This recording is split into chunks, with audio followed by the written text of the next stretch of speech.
This is the Devil Springs system in Florida. It's known for having some of the most crystal clear waters anywhere on Earth. And with a massive cave system at the bottom of the spring, it attracts divers from all around the world. As you might imagine, this has led to some horrifying incidents. As always, viewer discretion is advised.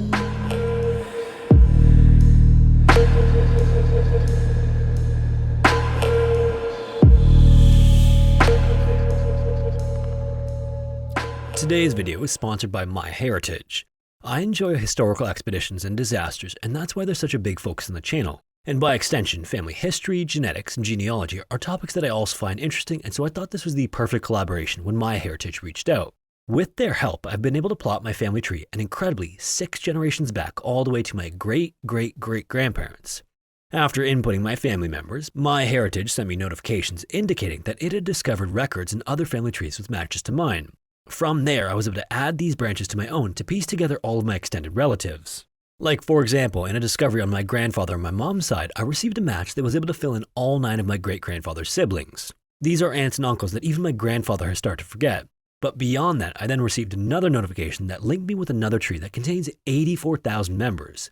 That means there are documented records of at least 84,000 people who are my distant relatives, which is just mind-blowing. This tree was also complete with various pictures of the people and their places of birth and all sorts of other interesting information. And finally, in addition to all the easy connections it makes for you, you get access to 20 billion historical documents that might contain records of your family members that you didn't even know existed. This is everything from marriage certificates to voter records and everything in between. And as a cool addition to everything else, you can also upload pictures to bring your tree to life, and then even colorize old black and white pictures of your relatives like I did with my great-great-grandfather.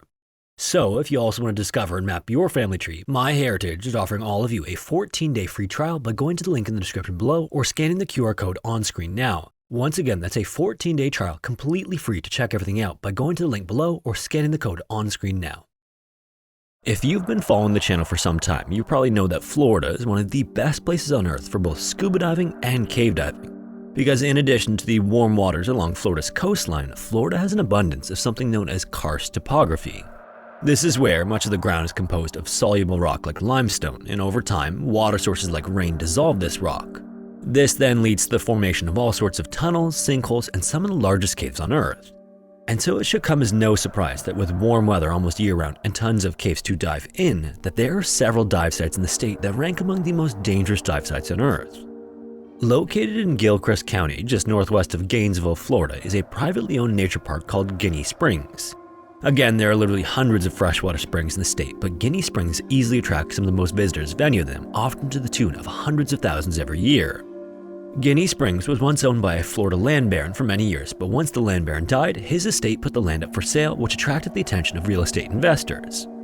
Immediately while visiting Guinea Springs during the late 1970s, one of these investors fell in love with the property, but he sat on it for 3 years before deciding that he wanted to purchase the park. During that time, he had also developed a passion for scuba diving and saw tons of opportunities at the park for those with a similar interest. The investor then entered into negotiations with the estate, and basically just like that, the 600-acre Guinea Springs was born. Ever since scuba diving started to become a popular recreational activity in the 1950s and 60s, the park has been a must-see attraction for those who love the sport. The property actually has 3 main dive sites. There's the ballroom, which is a spring shaped like a bowl at 100 feet across and 15 feet deep. At the back of this large room is a welded-on grate to prevent people from going into the larger cave system it connects to. Scuba diving can also be done in the Santa Fe River, which runs right through the property, and the third dive site is the Devil Springs system. The Devil Springs system is also actually made up of 3 different springs: Little Devil, Devil's Eye, and Devil's Ear. Regular scuba diving can be done at the entrance to Devil Spring, but only up to a certain point. Beyond that, the park has a clever rule to prevent those who aren't certified in cave diving from entering the underwater tunnel system. For untrained divers, there's a strict no lights policy. This is because one of the biggest attractions of the Devil Springs system is just how crystal clear the water is. It's said that on any given day, divers can descend down as far as daylight will reach and look up to the surface and be able to count the leaves on the trees. In fact, during the 1960s, famed explorer Jacques Cousteau went diving at Guinea Springs and was left with such an impression that he called them the clearest waters he knew in the world. Despite the clarity, however, there's a point where daylight from the surface stops, and the no lights rule is meant to keep uncertified divers from the caves below. The thinking here is essentially that if novice divers can't see, they're less likely to try to explore. Obviously though, in order for that policy to be effective, it has to be followed by divers and swimmers. And again, given how popular the system is, it's seen more than its fair share of tragic diving accidents. Before the investor even took ownership of the property, at least 28 reported deaths had occurred inside the Devil Springs system. Once he took over, rules and regulations were put in place, and these seemed to work for a time. For 6 years, not a single death occurred in the property, but that changed on August 11, 1986. Brothers Gary, Mike, and Dennis were all electricians from Iowa, and they had planned to take a much-needed Florida vacation. On their itinerary was Guinea Springs, as the three wanted to see what all the fuss was about. None of them were trained or certified in diving in any way, so when they stopped at the Guinea Springs desk to register to fill out paperwork, they had to declare this fact. Upon reviewing the documents, the desk clerk at Guinea Springs noted their status as uncertified and told them about the no lights rule. The brothers agreed to this, and when all the proper protocol was taken care of, they left the registration desk and made their way to the Devil Springs system. While they were gearing up, the brothers were also approached by a groundskeeper who struck up a conversation. Among the questions he asked, the groundskeeper also inquired about their experience. The brothers then told him they had virtually no diving experience, so they were eager to see what it was like. And in response, the groundskeeper, just like the desk clerk, warned them of the no lights rule, and the brothers assured him that they weren't taking any flashlights with them. The thing was, the brothers had every intention of taking underwater torches with them. They weren't going to visit one of the top cave dive destinations in the world and not explore a single cave. So when they finished putting on their back-mounted air tanks and masks, they each put their regulators in their mouths and descended into the Devil Springs system. It's believed that their dive plan was to dive into Devil's Eye, then through parts of Devil's Ear before exiting into the Santa Fe River. However, 3 hours after they entered the water, under a sign that read "Dangerous Caves" along the riverbank, stood Gary's wife, Glenda. Nervously, she waited for the brothers to surface, but thus far there had been no sign of them. After waiting long enough, she went to go get help and ran into diving legend Wes Skiles, who knew the Devil Springs system intimately. Sadly, he was also quite familiar with body recovery in underwater caves, and by 1986, he had been responsible for returning at least 20 lifeless cave divers to the surface. The hope, however, initially was that he'd find the brothers alive and lead them to safety. Wes then entered Devil's Ear, swimming against the strong current that pumps 40 million gallons of water into the Santa Fe River every day. Pretty quickly, he couldn't find the men along the route they were expected to take, so he turned back around and went down one of the many side passages inside the system. It was there that he found an area that was almost completely silted out with visibility at basically zero. Then, just beyond the silt out, Wes found Gary by himself, and he was already dead. Just a few feet away were the bodies of Mike and Dennis. All of them were wearing lights that were still on. Following their accident, things settled for a while and accidents returned to few and far in between at Guinea Springs, but things really took a turn at the beginning of 2001. Around 11 p.m. on May 7th, 40-year-old Steve anchored his boat in the Santa Fe River and suited up. He was by himself and planned to do some mapping in previously unexplored areas of Devil Springs system, and he was going to do it alone. Unlike the brothers, however, Steve had a wealth of cave diving experience that spanned more than 13 years. Not only that, but he had performed hundreds of dives at Guinea Springs and was a cave diving instructor. The unknown areas of the system were where Steve thrived, and he very much enjoyed mapping out these spaces so other divers could enjoy them. What he really loved, however, was being the first to lay human eyes on these spots. Already to that point, he was responsible for 4,000 feet or 1,200 meters of newly mapped passages.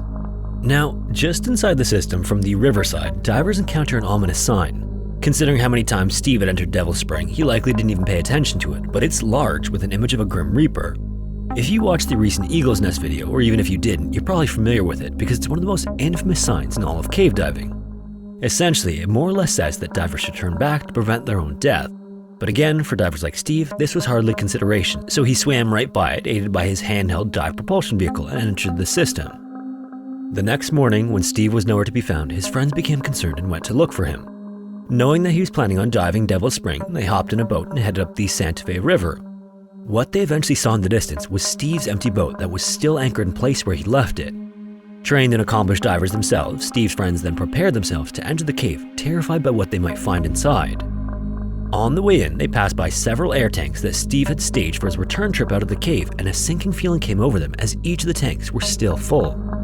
After an hour of making their way through the winding, often tight passages inside Devil Spring, they located Steve about 3,500 feet inside. He was right next to his guide rope, and on his back were two completely empty air tanks. Immediately, this didn't make any sense to his friends. Before they discovered him, they found his dive propulsion vehicle about 125 feet away. Clipped to it was a completely full bottle of gas. Whatever happened to Steve that night inside Devil Spring was a complete mystery, as is often the case when divers die on solo dives. In the aftermath of the tragedy, there were two theories experienced divers came up with. Either Steve suffered some kind of physical ailment that caused him to lose consciousness, or he went too far in the cave and he couldn't fight the extremely strong current to make his way out before he ran out of gas. The latter, however, is often dismissed because doing something like this would require Steve to take an unnecessary risk, and he was known as a completely cautious and meticulous diver. So, what actually occurred to Steve is still unknown to this day. A year later, on March 9, 2002, a 30-year-old certified cave diver with more than 500 log dives, Terry, visited Guinea Springs with her husband Alan and a friend. The three were planned to enter the Devil Spring system, dive up to an area known as the main line, and jump to another area called Hill 400. At this point, they'd leave staged air tanks for decompression on their return before continuing through the double lines to the Ice Palace. These are all different rooms and sections of the cave. At around 1:10 p.m., they entered the water at Devil's Ear and began what was a routine dive for them. Just as they planned, they reached the Ice Palace around 45 minutes later, using about 1/3 of the air in their air tanks. Divers follow what's called a rule of thirds when it comes to preparing gas quantity for any particular dive, and plan on using 1/3 on the way in, another 1/3 on the way out, and the last third in case of emergencies or unforeseeable delays. Terry, Alan, and their friend were right on schedule, and they started to turn back and headed for the exit along the same route they took.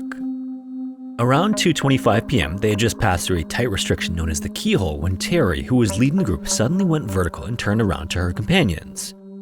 At some point, Terry needed to switch to her backup regulator, and this is usually done in case of any malfunction with the main regulator. At this depth at around 70 feet, Terry reached for her husband, and when she got to him, her eyes closed and she went completely limp, losing the backup regulator from her mouth as a result. Alan then immediately pulled his regulator out of his mouth and shoved it into Terry's, but she was completely unresponsive. So quickly, Alan and their friend rushed Terry to the surface, and within literal minutes, paramedics arrived on the scene and began life-saving measures on Terry. But she would never regain consciousness. A later investigation into Terry's tragic passing revealed the potential cause for her distress inside Devil Spring. Divers have many things to take into account that require careful planning ahead of any dive. One of those factors is gas. Beyond a certain depth, divers can no longer safely breathe the same air that we breathe at the surface because of all sorts of conditions like nitrogen narcosis and oxygen toxicity. On the day of Terry's death, all three divers were breathing the exact same mixture, and when she suddenly passed out, they were using a mix that was made up of around 38% oxygen. The thing about gas mixtures, though, is that everybody is different, so this has to be calculated as part of the dive plan. Alan and their friend experienced no ill effects from breathing a mix of 38% oxygen, but this particular combination was apparently enough to cause oxygen toxicity in Terry. And keep in mind this 38% oxygen figure because this is about to be a significant point of comparison. On August 8, 2013, a man named Carlos arrived at Guinea Springs with his diving gear and some friends. He had ventured all the way down from Canada, and when he went through customs, agents checked out his equipment, which included a standard 80 cubic foot tank marked as oxygen. With nothing wrong with his equipment, agents let him cross the border into the United States, and he traveled south to Florida. Carlos was also an experienced and trained cave diver, but by some accounts, this may have been slightly to his detriment as he was known as an overly confident diver. While he readied his equipment on the shore at Devil's Eye, one of his friends noticed the oxygen tank Carlos was preparing to take on the dive and saw MOD 20 on the side.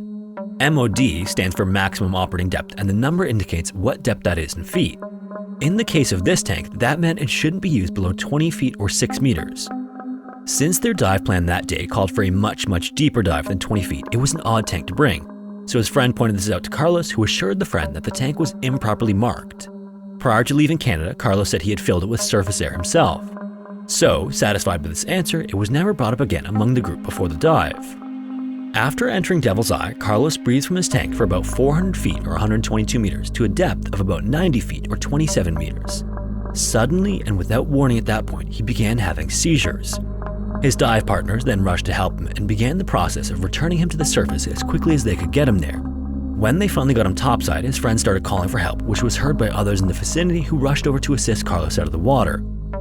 By this point, Carlos was no longer breathing, and despite performing CPR, they were unsuccessful in reviving him. Following his tragic death, his equipment was reviewed by 2 experienced cave divers and several members of the Gilchrist County Sheriff's Department, and they were all completely stunned when they analyzed the levels inside the tank. The mixture Carlos was breathing was an astounding 98% oxygen, making oxygen toxicity the cause of his seizures and eventual death. In addition to the number of accidents that have occurred in the spring to experienced and prepared divers, because it's a recreation area, people are often relaxing and having drinks. And as you might imagine, this is a terrible combination with diving. On June 25th, 2001, 22-year-old Christopher was enjoying a fun day at the spring with his friends. Around 11 o'clock that night, they had the idea to go for a swim. The friends then entered the water in their swimsuits, foregoing the usual dive suits divers wear, but they did wear masks and fins. They also took lights with them, and since they were uncertified, this was obviously against park rules. After a few descents and returns to the surface, Christopher's friends got tired and decided they had enough, but Christopher wasn't quite ready to exit the water yet. He stayed behind and began taking descents alone, but after he didn't return to the surface on his last descent, his friends called for help. A rescue diver quickly arrived at the scene and descended into Devil Spring, only to find Christopher dead in around 35 feet of water right at the mouth of the cave. In addition to not having the proper gear and breaking the no lights rule, several witnesses told police that they had seen Christopher drinking prior to entering the water that night. A few years later, on August 21st, 2004, 24-year-old Brian had just started his second year as a math teacher when he went to Guinea Springs for a weekend with his friends. Brian was a certified open water diver, but he was not certified in cave diving. And late that night, much like Christopher's case, Brian and his friends decided to go for a swim, only they suited up properly and wore air tanks. His friends were only planning to open water dive, but the prospect of entering the underwater cave was just too much for Brian to resist. So after the group had descended and resurfaced several times, Brian said that he only had a few minutes of air left and that he was going to use them for one more descent. Being an experienced diver, this was a bit of an odd decision. Divers usually intend to finish their dives with air in their tanks, but Brian apparently wanted to end the night by tapping his supply out. He then descended alone, and as those few minutes ticked by without his return to the surface, his friends grew concerned and called for help. Moments later, a Guinea Springs dive instructor arrived and went to the entrance of Devil's Ear, where Brian was found dead and without air. Witnesses also claimed that he was drinking prior to his fateful dive that night. Much more recently, 21-year-old Isaac wasn't drinking on September 4th, 2021 at Guinea Springs, but he was surrounded by a party atmosphere. This is because he had just graduated with his underwater welding certification so he could become a commercial diver. Commercial diving is vastly different from scuba and cave diving. This is a profession with very few people employed in it because of the level of danger it can present.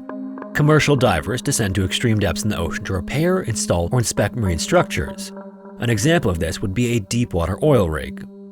And due to the potential dangers commercial divers face, they're extremely well compensated and work an abbreviated schedule throughout the year, so this was definitely an occasion to celebrate for Isaac. As part of the celebration, swimming and diving were on the agenda for many of the partygoers, including Isaac, who just loved to be underwater. And while he did suit up with back-mounted air tanks, fins, and a mask, Isaac was not wearing any proper diving clothing. But either way, with a partner, he descended into Devil Springs. After only about 15 or 20 minutes into the dive, Isaac began having problems and his dive partner swam over to him. He was unable to get the situation under control, so his dive partner left him to seek help at the surface. But tragically, already, when rescue divers located Isaac, it was already too late. As music blared from the party nearby, Isaac's lifeless body was pulled out of Devil Springs. His family was then notified of the accident and quickly arrived at the scene to find that the party was still going on despite the partygoers being well aware of Isaac's death moments earlier. According to the family, unbelievably, many were still drinking and partaking in illicit substances while Isaac's body was lying on the shore. The family later filed a wrongful death lawsuit in the aftermath of the accident, citing that while the equipment he used was provided by the commercial diving organization, they allowed him to dive without any training in cave diving. Not only that, but the organization allegedly ignored many of the procedures and protocols in place at Guinea Springs. This included notifying the registration desk that there would be people diving that day. However, while alcohol and drug use were supposedly widespread at the party, neither were found to be in Isaac's system during an autopsy. Tragically, these are just a handful of the many deaths that have occurred as a result of the diving accidents at Guinea Springs and the Devil Springs system. As with Eagle's Nest though, it's not entirely clear how dangerous the Devil Springs system really is. Separating the rate of deaths per dive from the total number that have occurred there is just something that's difficult to do in a niche sport with minimal centralized records. In addition, the exact number of deaths that have taken place on the property is unknown, and so is the number that has taken place in the Devil Springs system. If you made it this far, thanks so much for watching. If you want to listen to the audio-only version of these stories, you can listen wherever you listen to podcasts. If you want to support the channel, consider joining the Patreon or becoming a channel member here on YouTube. Also, if you have a story suggestion, feel free to submit it to the form found in the description. And remember to check out the link below for a 14-day free trial of MyHeritage.